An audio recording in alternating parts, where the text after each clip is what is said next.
তো দেখুন বন্ধুরা, আপনিও কি লক্ষ্মী ভান্ডারে নতুন আবেদন করেছেন কিন্তু আপনার মোবাইলে কোনো রকম কোনো মেসেজ আসছে না, যার ফলে কিন্তু আপনি প্রচুর দুশ্চিন্তায় রয়েছেন যে কেন মেসেজ আসছে না।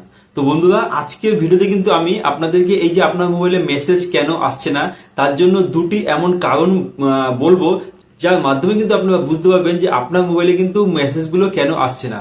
এবং তার সাথে সাথে ভিডিও শেষে কিন্তু আমি আপনাদের এমন একটি উপায় বলবো যার মাধ্যমে আপনারা বুঝতে পারবেন মেসেজ যদিও নাও বা আসে তাও কিন্তু আপনারা কোনো রকম কোনো দুশ্চিন্তা করবেন না। তো বন্ধুরা, আজকের ভিডিওতে কিন্তু এই গুরুত্বপূর্ণ প্রশ্নের উত্তরগুলো আমি দেবো।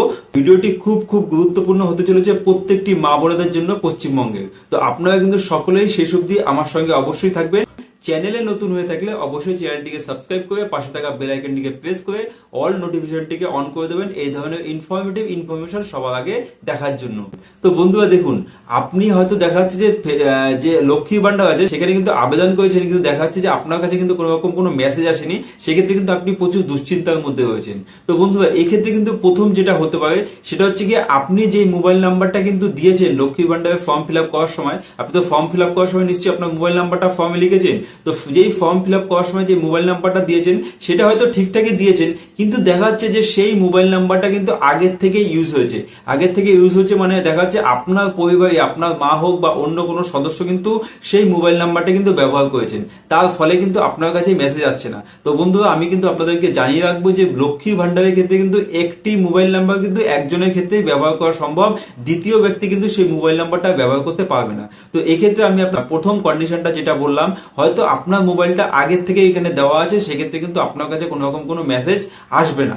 আর দ্বিতীয়ত, আপনি এই যে লক্ষ্মী ভান্ডার যেটা আছে ফর্মটা যেটা ফিল আপ করেছেন, হয়তো আপনি অফলাইনে দেখা যাচ্ছে কোনো দুয়ারে সরকার ক্যাম্পের থেকে কিন্তু ফিল আপ করেছেন, এক্ষেত্রে কিন্তু এটাও হওয়ার সম্ভাবনা আছে যে আপনি যে ফর্মটা ফিল আপ করেছেন সেই ফর্মটা কিন্তু এখনো পর্যন্ত এই দুয়ারে সরকার ক্যাম্প থেকে লক্ষ্মী ভান্ডারের যে পোর্টাল সেখানে কিন্তু এখনো ওঠেনি, তার মানে হচ্ছে ডেটা এন্ট্রির যে কাজটা সেটা কিন্তু সম্পূর্ণ হয়নি। তো বন্ধুরা, আপনারা জেনে থাকবেন যে এই যে অফলাইনে যে ফর্ম ফিল আপ গুলো হয় সেগুলো কিন্তু ডেটা এন্ট্রির মাধ্যমে অনলাইনে সেগুলোকে তোলা হয়। তো সেক্ষেত্রে আপনার যদি যে ফর্মটা আপনি জমা করেছেন সেটা যদি অনলাইনে না তোলা হয়ে থাকে, সেক্ষেত্রেও কিন্তু আপনার কাছে কোনো রকম কোনো মেসেজ আসবে না।